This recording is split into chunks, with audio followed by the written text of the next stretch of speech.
Hello दोस्तों, स्वागत है आपका मेरे YouTube चैनल जिसमें मैंने विज्ञान से संबंधित जानकारी और विज्ञान पढ़ाना शुरू किया है। इसी चरण में इसके पहले वाले वीडियो में मैंने कोशिका के बारे में आपको थोड़ी जानकारी दी थी। अब यहाँ पर कोशिका की खोजों के बारे में मैंने बताया था। अब कोशिका के बारे में और जानकारी अपन इस वीडियो में लेंगे। आप मेरे YouTube चैनल को सब्सक्राइब करें और वीडियो को लाइक करें और जैसे जैसे नए अपडेट आते जाएंगे आपके पास आते जाएंगे। अब अपन बात करें कोशिका के बारे में, तो कोशिका की खोज या उसके बारे में जानकारी 1665 में रॉबर्ट हुक ने दी थी।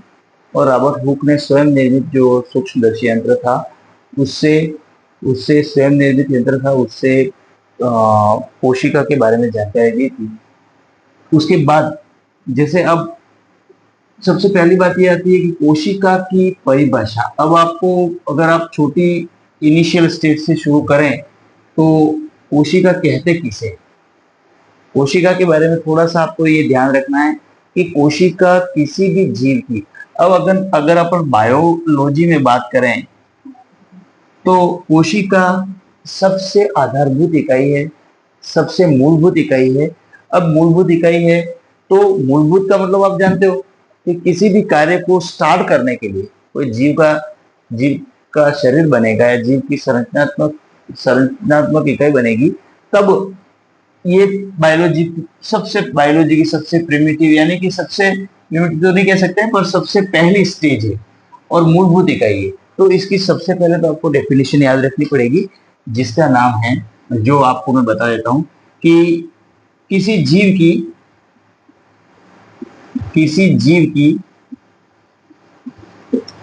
क्रियात्मक एवं संरचनात्मक इकाई को कोशिका कहते हैं। ये एक बेसिक है, कोशिका ये एक बेसिक परिभाषा है, डेफिनेशन है, जिसको आप कोई भी पूछे भाई कोशिका क्या होती है, अगर आप साइंस रिलेटेड पढ़ोगे या आपको अगर कोई कॉम्पिटिटिव एग्जाम भी दे रहे हैं तो आपको बेसिक बातें पूछी जाएंगी सभी विषयों की, और सभी विषयों में जो जानकार होता है वही आगे बढ़ता है, आप जानते हो, और कोई कठिन काम नहीं है। मैं आपको अगले मेरे जो भी वीडियो आएंगे उसमें बताता जाऊंगा। अब यहाँ पर ये तो बेसिक है, इसकी परिभाषा है, डेफिनेशन है कि किसी जीव की क्रियात्मक एवं संरचनात्मक इकाई को कोशिका कहते हैं। अब यहाँ पर बात आती है, अपन ने कह दिया कि कोशिका कहते हैं, तो जो छोटे बच्चे हैं, जो 5th स्टैंडर्ड से ऊपर के बच्चे हैं 10th तक के, वो भी मेरे इस वीडियो को देख करके आप सीख सकते हो कि कोशिका के बारे में जानकारी। अब सभी क्लासों में, पर्यावरण में, विज्ञान में इस तरह की बातें आती हैं, तो सबसे पहले तो आपके दिमाग में एक ही बात रखनी है कि किसी जीव की क्रियात्मक और संरचनात्मक इकाई को कोशिका कहते हैं। क्या कहते हैं? कोशिका कहते हैं, या कोशिका को सेल कहते हैं। तो अगर इंग्लिश में बोला जाए तो cell is a functional and structural unit. कोशिका क्या है? स्ट्रक्चर और फंक्शन यूनिट, यानी कि फंक्शन कार्य करने की क्रियात्मक, और स्ट्रक्चर का मतलब होता है संरचना की दृष्टि से। अब यहाँ पर अपन ने थोड़ा सा पहले वाले वीडियो में ये देखा था, आपको जैसा कि ध्यान है कि छोटी सी कोशिका किसी जीव के ढांचे का निर्माण करती है इस तरह से। ये सेल है, ये कोशिका है।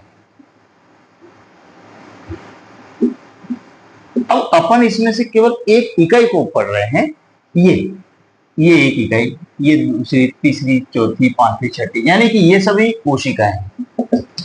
समझ रहे हैं ना? ये सभी क्या है? कोशिका है। अब इन सभी कोशिकाओं से ये एक भाग बन रहा है किसी शरीर का, जीव का। अब इन सभी कोशिकाओं ने मिल करके, ये जो कोशिका आपको दिख रही है, उन्होंने मिल करके एक संरचना बनाई। क्या बनाया? संरचना बनाई। अब संरचना में बहुत सारी हो सकती है, किसी भी जीव की संरचना हो सकती है, तो उसके बारे में अपन बाद में डिस्कस करेंगे। तो यहां पर ये ध्यान रखना है कि कोशिका किसी जीव की, आपको सबसे पहले मैं ये बताना चाह रहा हूं कि कोशिका, आप बहुत हायर स्टडी करेंगे, आप डॉक्टरी की पढ़ाई करेंगे तो भी यही है कोशिका, सेल यही है, इसकी डेफिनेशन भी यह है उसके फंक्शन अलग अलग होते हैं, अलग अलग प्रकार की सेल होती है, अलग अलग प्रकार की कोशिकाएं होती है। तो ये आपको ध्यान में रखना है। या फिर आप 10th क्लास स्टैंडर्ड पढ़ रहे हैं, 9th पढ़ रहे हैं या 12th पढ़ रहे हैं, तो भी बायोलॉजी में ये इस तरह से आपको देखना है। बहुत अच्छी बात है, आप बने रहिए। और अब यहाँ पर बात आती है कि कोशिका, जैसे अपन ने बता दिया कि कोशिका किसी भी जीव के शरीर का निर्माण करती है। अब सीधी सी बात आपके सामने ही आती है कि अपन ने समझ लिया कि कोशिका किसी जीव का निर्माण करती है, लेकिन कोशिका में ऐसी कौन कौन सी बातें हैं जो आपको ध्यान में रखनी। अब जैसे कि मैं फॉर एन एग्जांपल देखिएगा इधर ध्यान से, ये एक मैंने एक कोशिका बनाई है।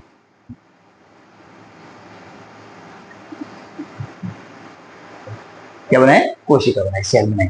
अब आपको ध्यान रखना है कि सेल कोशिका के बारे में अपन ने कह दिया एक मूलभूत इकाई है, संरचनात्मक इकाई है, किसी भी जीव के शरीर का निर्माण करती है, वो बात सही है। लेकिन कोशिका में होता क्या क्या है, अब ये बात आपको आगे आगे पढ़नी है कि कोशिका में कौन कौन सी चीजें होती है। इसके बाद कितनी कोशिकाओं से किसी जीव का शरीर बनता है, इसकी कोई संख्या है क्या? या फिर आप ये कह सकते हो कि ऐसे कौन से जीव हैं जो केवल एक ही कोशिका से बने हुए होते हैं, ठीक है? या ऐसे कौन से जीव हैं जो बहुत सारी कोशिकाओं से मिलकर बने होते हैं। तो यहां पर कोशिकाओं की संख्या के आधार पर, किसके आधार पर? संख्या के आधार पर, संख्या के आधार पर, संख्या के आधार पर कोशिकाएं दो प्रकार की होती हैं। एक अपन कह सकते हैं कि एक कोशिकीय जीव, और दूसरा होता है बहुकोशिकीय जीव। यानी कि जीवों में कुछ जीव ऐसे हैं जिनका शरीर ही एक कोशिका का बना, ठीक है, केवल एक कोशिका का। मतलब जैसे मैंने कह दिया कि ये एक जीव है, ये कोशिका है और एक जीव है। जैसे कि फॉर एग्जांपल अमीबा, पैरामीशियम, कुछ बैक्टीरिया जीवाणु, क्लेमाइडोमोनास,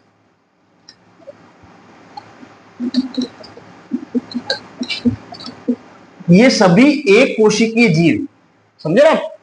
अब आपको ध्यान रखना है कि संख्या के आधार पर कोशिकाएं अलग अलग प्रकार की होती है। एक कोशिकीय मतलब जिनका शरीर एक ही कोशिका से बना होता है, और अब शरीर है तो बहुत सारे कार्य भी होंगे, तो सभी कार्य एक ही कोशिका से होते हैं, उसको कहेंगे एक कोशिकीय जीव। उसको क्या कहेंगे? एक कोशिकीय जीव। आपके दिमाग में ये बैठा लेना है कि जिनका कार्य, समस्त शरीर का कार्य एक ही कोशिका से होता है, उसको अपन एक कोशिकीय जीव कहते हैं। फॉर एग्जाम्पल आपको ध्यान रखना है तो अमीबा है, पैरामीशियम है, बैक्टीरिया है, क्लाइमेडोमोनास है, इस तरह के जीव जो होते हैं वो एक कोशिकीय जीव होते हैं। अब अपन बात करते हैं बहुकोशिकीय जीव। बहुकोशिकीय किसको कहेंगे? जिनका शरीर एक से अधिक कोशिकाओं से मिलकर बना, ठीक है ना? एक से अधिक कोशिका। जैसे मैंने आपको एक संरचना यहाँ भी बनाई थी, बताया था, ये जैसे ये कोशिका है, कोशिका, बहुत सारी कोशिका आपस में मिल गई इस तरह से। तो इससे बहुत सारी कोशिका आपस में मिलकर के उत्तक बनाती, जिनको टिश्यू बोलते हैं, ठीक है? और उत्तकों से अंग बनते हैं, अंग से शरीर बनता है, और शरीर से जीव बनता है। तो ये किसका है? बहुकोशिकीय जीव। ऐसे जीव जिनका शरीर बहुत सारी कोशिकाओं से मिलकर बना होता है, और कोशिकाएं मिलकर के उत्तक बनाती है, उत्तक बहुत सारे मिलकर के अंगों का निर्माण करते हैं, और अलग अलग कार्यों, अलग अलग अंगों से अलग अलग कार्य होते हैं। जैसे कि मैं एग्जाम्पल के रूप में आपको बताऊं कि सभी पेड़ पौधे और सभी जंतु बहुकोशिकीय हैं। कैसे हैं? बहुकोशिकीय मतलब उनका शरीर बहुत सारी कोशिकाओं से मिलकर बना होता है, समझ रहे ना? तो ये आपको सीखने के तौर पे ये ध्यान में रखना है कि संख्या के आधार पर जीव दो प्रकार के होते हैं, एक कोशिकी और बहुकोशिकी। अब एक कोशिकी किसको कहेंगे, समझ रहे ना? एक कोशिकी किसको कहेंगे? जिसमें शरीर एक ही कोशिका से बना होता है। एग्जाम्पल आपको ये दो तीन याद रखने, ऐसे बहुत सारे जीव हैं, लेकिन आपको बेसिकली ये ध्यान रखना है, ठीक है। और बहुकोशिकीय जीव किसको कहेंगे? ऐसे जीव जिनका शरीर बहुत सारी कोशिकाओं से मिलकर बना होता है और बहुत सारी कोशिकाओं से मिलकर के उत्तक बनते हैं और उत्तक से मिलकर के अंग बनते हैं। जैसे कि मैं एग्जाम्पल अपने खुद का ही लेता हूं, ठीक है। जैसे हमारा शरीर है वो कोशिकाओं से बना है। जैसे मेरे हाथ का कार्य अलग है, जैसे मेरे आंखों का कार्य अलग है, जैसे मेरे पैरों का कार्य अलग है, जैसे मेरे दांतों का कार्य अलग है, जैसे मेरे मुंह का कार्य अलग है, कंठ का कार्य अलग है। तो वो अलग अलग प्रकार की कोशिकाएं एक ही प्रकार के कार्यों को करने के लिए व्यवस्थित हो जाती है, समझ रहे ना? बहुत सारी कोशिकाएं हैं वो एक ही प्रकार के कार्य को करने के लिए व्यवस्थित हो जाती है। जैसे पेट संबंधी कार्य अलग है, ठीक है, आमाशय का कार्य अलग है, भोजन का पाचन का कार्य अलग है। तो ये सभी चीजें, इनको अपन क्या कहेंगे? बहुकोशिकीय, समझिए ना? अब यहां पर देखिए, अब यहां पर आपको जो चीजें समझ में नहीं आ रही है वो आप कमेंट में लिख भी सकते हैं, लेकिन इसमें बेसिकली चीजें मैं आपको बता देता हूं और मेरे वीडियो देखने के बाद आपको इसमें कोई डाउट नहीं रहेगा। आप केवल सुन लीजिए, अपने दोस्तों को शेयर कीजिए और सब्सक्राइब कर लीजिए मेरा चैनल। मैं इस चैनल को और ज्यादा मॉडिफाइड करके बताऊंगा और बहुत अच्छी तरह से आपको बताऊंगा। आपको कहीं पर भी घर बैठे बैठे आप आराम से पढ़ाई कर सकते हैं। इसके बाद देखो बेटा, अब आगे बढ़ो। ये दोनों चीजें हो गई। अब ये बेसिकली बातें हैं जो आपको ध्यान में रखनी है, ठीक है। अब यहां पर एक बात और आती है जो आपको बताना चाहूंगा कि कोशिकाएं, आपने नाम सुना होगा या नहीं सुना हो तो कभी कभी आएगा कि एक होता है प्रोकैरियोटिक, एक होता है प्रोकैरियोटिक, प्रोकैरियोटिक, प्रोकैरियोटिक, प्रोकैरियोटिक और यूकैरियोटिक कोशिकाएं। ये दो प्रकार के। फिर ये टाइप अलग हो गया। ये प्रोकैरियोट कोशिका क्या होती है? इसको असीम केंद्र की हिंदी में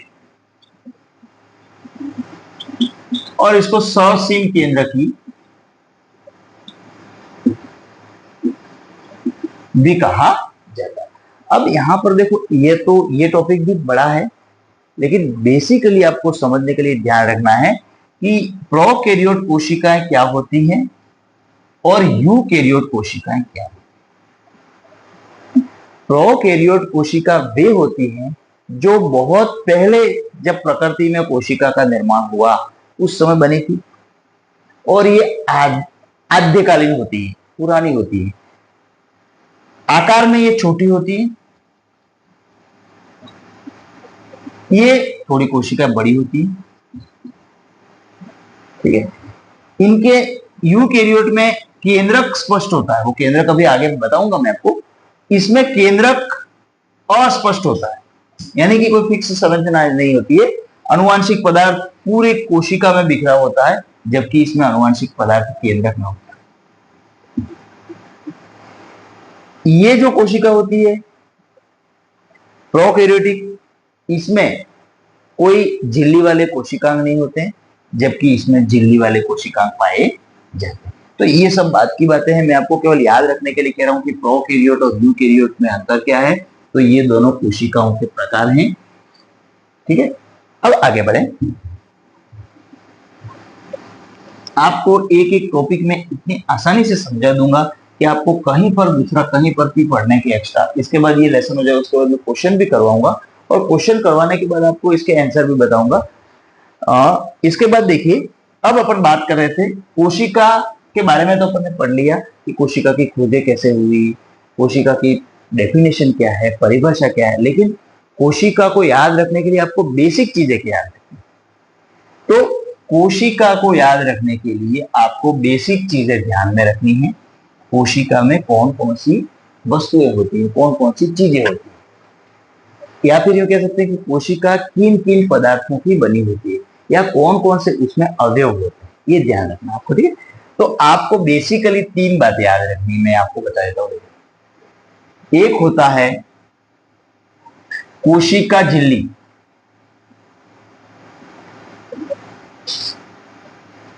या इसको प्लाज्मा झिल्ली कहते हैं। क्या कहते हैं? प्लाज्मा झिल्ली। एक होता है केंद्रक और एक होता है कोशिका द्रव, कोशिका द्रव्य। ये 3 बेसिक चीजें हैं जो आपको कोशिका पढ़ने के समय ध्यान में रखनी है, ठीक है। कोशिका पढ़ने के समय कौन कौन सी बातें याद रखोगे आप? एक तो सबसे बाहर का जो आवरण होता है उसको अपन कोशिका झिल्ली कहते हैं, कोशिका झिल्ली कहते हैं, या इसको प्लाज्मा झिल्ली भी कहा जाता है। समझ गए? ये इसका बाहर का आवरण है। किसका आवरण है? बाहर का आवरण, कोशिका के बाहर का आवरण। जैसे अपन ने ये कपड़े पहन रखे हैं, ये अपना बाहर का आवरण है जिससे अपन ढके हुए हैं। कोशिका भी कोशिका झिल्ली द्वारा ढकी हुई होती है। उसके बाद एक होता है उसमें केंद्रक। क्या होता है? केंद्रक, जो कोशिका के अंदर होता है। इसके अंदर महत्वपूर्ण पदार्थ, आनुवांशिक पदार्थ होते हैं।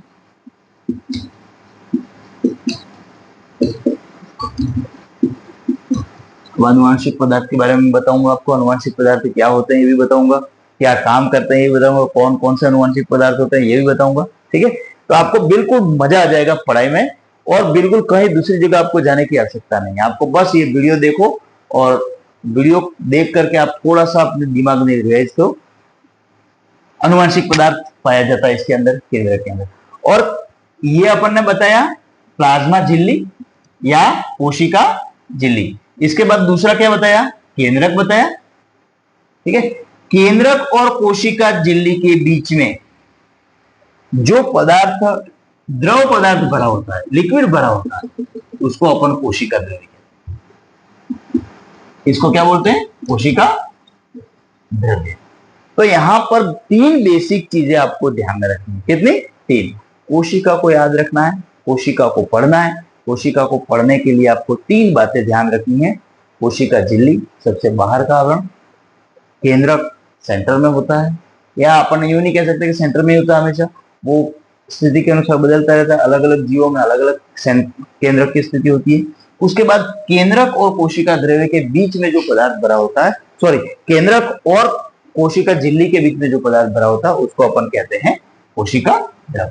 तो यहां तक आपको ये ध्यान रखना है, ठीक है। उसके बाद मैं एक एक के फंक्शन बताऊंगा, कार्य बताऊंगा कि भाई कोशिका झिल्ली का क्या कार्य है, केंद्रक का क्या कार्य है, कोशिका द्रव्य में कौन कौन से कोशिकांग होते हैं। इसके अंदर अलग अलग कोशिकांग होंगे, माइटोकॉन्ड्रिया होते हैं, गोल्जी बॉडी होती है, गोल्जी का जिसको कहते हैं। इसके बाद केंद्रक हो गया।